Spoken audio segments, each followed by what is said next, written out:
घर के पीछे की तरफ जो खाली जमीन थी ना, वहां पर एक नया कमरा बनवा लिया है।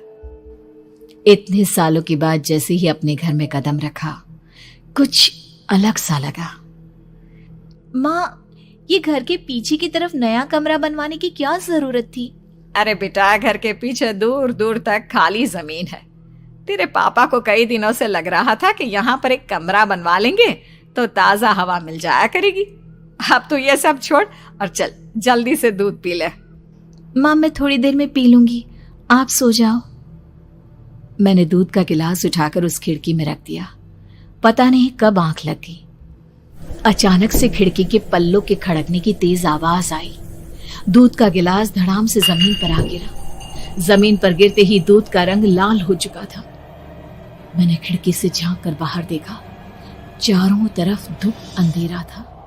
उस अंधेरे की तरफ से कुछ आवाजें आ रही थी, जैसे छोटे बच्चे आपस में खिलखिलाकर मस्ती कर रहे हो।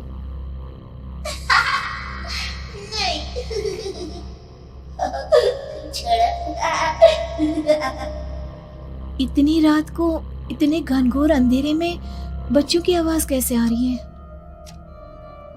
घड़ी में वक्त देखा तो ठीक 12 बजे थे। देखकर मैं सन्न रह गई। बुरी आत्माओं और भूतों की कई कहानियां मैं सुन चुकी थी। वक्त भी कुछ ऐसा ही था। ऊपर से मैं प्रेग्नेंट। सुना था कि ऐसे वक्त में अक्सर बुरी आत्माएं औरतों का पीछा करती है, तो क्या मेरे पीछे भी? पसीने से तरबतर बड़ी मुश्किल से, जैसे कांपते हाथों से मैंने उस खिड़की को बंद किया। जल्दी से जल्दी उस कमरे से बाहर निकलकर माँ के पास जाने के बारे में सोचा, लेकिन जैसे ही दरवाजे की तरफ पलटी, लगा कोई साया हवा की स्पीड से दरवाजे के सामने से गुजर गया। मेरे गले में अटक कर रह गई। मैं जोर से चीख कर माँ को बुलाना चाहती थी, लेकिन वो आवाज खुद मेरे कानों तक नहीं पहुंच पा रही थी। तो माँ तक कैसे पहुंचती? खिड़की के पल्ले एक बार फिर तेज हवा के झोंके से धड़ाम करके खुल गया और पूरी ताकत से मैं चीख पड़ी। जानती थी मेरी चीख की आवाज सुनकर कुछ ही सेकंड में माँ वहां पहुंच जाएगी, लेकिन ऐसा कुछ हुआ ही नहीं। मेरा कलेजा डर के मारे फटा जा रहा था। आखिर माँ ने मेरी आवाज क्यों नहीं सुनी?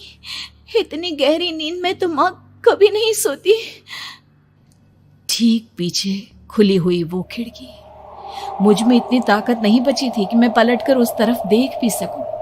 हवा का एक सनसनाता हुआ झोंका उसी वक्त मेरे कानों से आकर टकराया। लगा जैसे किसी ने दबी हुई आवाज में धीरे से मुझसे कहा, चली जाओ यहाँ से। मैंने दोनों हाथ अपने कानों पर रख लिए और एक बार फिर ताकत लगाकर जोर से चीखने की कोशिश की। माँ! पापा!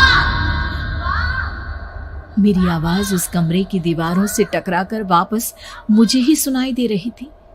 जितनी ताकत के साथ मैंने चीखने की कोशिश की थी, कुछ ही देर बाद उससे कहीं ज्यादा तेज और दर्दनाक चीख मुझे सुनाई देने लगी। ये आवाज ठीक मेरे पीछे खिड़की से आ रही थी। वो आवाज मेरे कानों में पिघलते हुए लोहे की तरह गिर रही थी। उन आवाजों में हैवानियत थी। वो आवाजें किसी इंसान की नहीं है, इतना मैं समझ चुकी थी।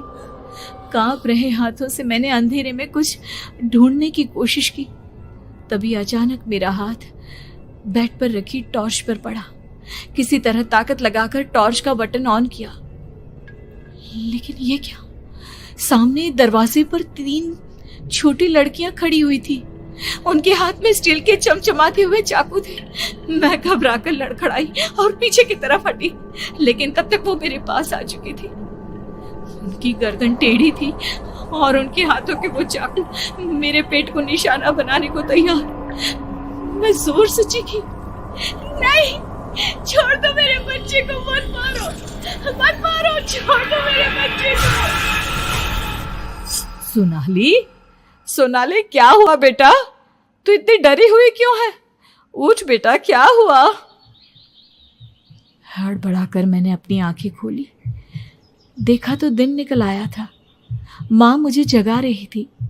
मेरा चेहरा पूरा पसीने से लथपथ था। क्या हुआ बेटा? तुमने कोई बुरा सपना देखा क्या? मैं अभी तक अपने पूरे होश में नहीं थी।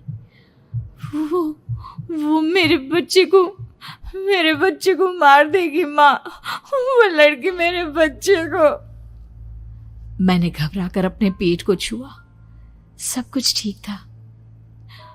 और वो दूध जो रात को यहाँ पर गिर गया था, उसका रंग लाल हो गया था। माँ ने हंसते हुए दूध का गिलास मुझे दिखाया। तुमने दूध पिया ही नहीं, पूरा का पूरा ऐसे ही रखा हुआ है। तुमसे कहा था ना सोनाली, सेहत के लिए लापरवाही ठीक नहीं बेटा। लेकिन मैंने तो सब कुछ अपनी खुली आंखों से देखा था। ये सपना कैसे हो सकता है?